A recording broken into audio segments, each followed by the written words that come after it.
আসসালামু আলাইকুম। কেমন আছেন সবাই? আশা করি ভালো আছেন সবাই। এখনকার লোকে বলে সময় গেলে নাকি ব্যথা কমে। তবে আমার কেন বাড়ে ব্যথা? কোনো লোক বলে। কেননা আপনি সারাদিন অনলাইনে শয়তানি, প্রেম, ভালোবাসা রিলেটেড আবর্জনাগুলো দেখছেন। লাইক, কমেন্ট করছেন, ইউটিউবে ঢুকে ডিজিটাল বাইজিদের নাটক মুভিতে মেতে থাকেন। দিন শেষে অরিজিৎ সিং, তাহসানের গান শুনতে শুনতে পোস্ট দেন, হে আল্লাহ, তুমি কেন আমাকে এত কষ্ট দিচ্ছ?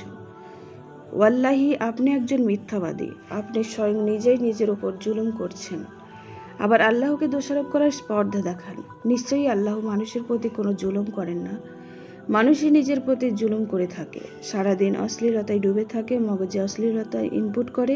কিভাবে আপনি অন্তর প্রশান্তিদায়ক আল্লাহর রহমতের আউটপুট কামনা করেন? নিজেকে আগে পরিবর্তন করুন। সকল প্রকার প্রেমের উপন্যাস, কবিতা, কাহিনী, সিনেমা, নাটক, গান থেকে নিজেকে সম্পূর্ণরূপে দূরে রাখুন। এই সম্পর্কিত যত পেজ লাইক, ফলো দেওয়া হয়েছে সেগুলো সব আনফলো করে দিন। চ্যানেলগুলো আনসাবস্ক্রাইব করে রাখুন।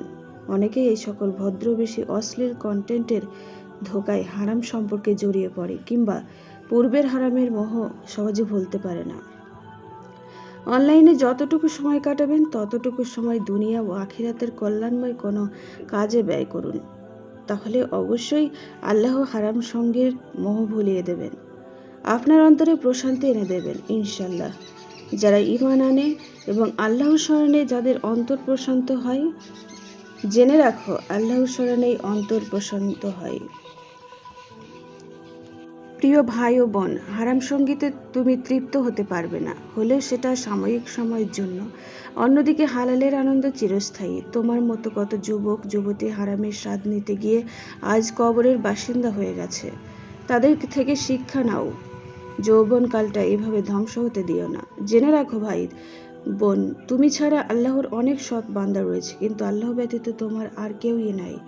এই মিছা দুনিয়াতে যাদের আপন ভাবছো, তারা প্রকৃতপক্ষে কেউই তোমার আপন নয়। এভাবে রবকে ধোঁকা দিও না, বরং তুমি নিজেই ধোঁকায় পড়ে যাবে। বুঝতে শিখো ভাই, আরামের আনন্দ এই দুনিয়াতেই শেষ। ঠিক সেই সময়টাতে হারাম কাজ করছো, তখন হয়তো কিছুটা তৃপ্তি হবে, এরপর সেগুলো পুরনো হয়ে যায়, স্মৃতি হয়ে জমা থাকে, এর বেশি কিছু না। অপরদিকে হালালের আনন্দে চোখে ধরা পড়ে না, অত সেলিব্রেটেড লাইফ নাও হতে পারে, তবে আল্লাহ আনন্দগুলো জমা করে রাখেন, কারণ এগুলো অনন্ত সময়ের আনন্দ।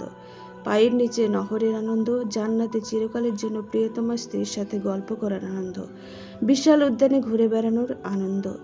এই তুচ্ছ জীবনে খুব প্রিয়, তবে হারাম এমন জিনিসগুলো যখন আল্লাহর ভয় ছেড়ে দিয়েছ, আল্লাহ সেই সময়গুলো মনে রাখছেন। তোমার কষ্টের সময়গুলোর উত্তম প্রতিদান জমা হয়ে থাকছে সেই চির প্রশান্তিময় জান্নাতে। আল্লাহর ভয়ে হারাম থেকে ফিরে এসে তুমি কিছুই হারিয়ে ফেলছো না, বরং পরকালের সে অনন্তকালের ঠিকানা সুন্দরতর করে সাজিয়ে নিচ্ছ। এটাই কি সর্বোত্তম প্রাপ্তি নয়?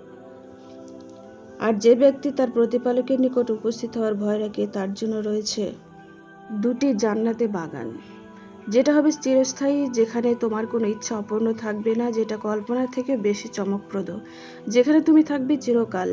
আমি আমার বান্দাদের জন্য এমন কিছু রেখেছি যা কোনো চক্ষু কোনোদিনই দেখেনি, কোনোদিন শুনেনি, এমনকি কোনো মানুষের অন্তরেও উদিত হয়নি। সেখানে তোমাদের জন্য যা আছে তোমাদের মন চাই, এবং সেখানে তোমাদের জন্য আছে যা তোমরা দাবি করো। তো চলো আমরা সঠিক পথে ঘুরে আসি। আল্লাহ হাফেজ।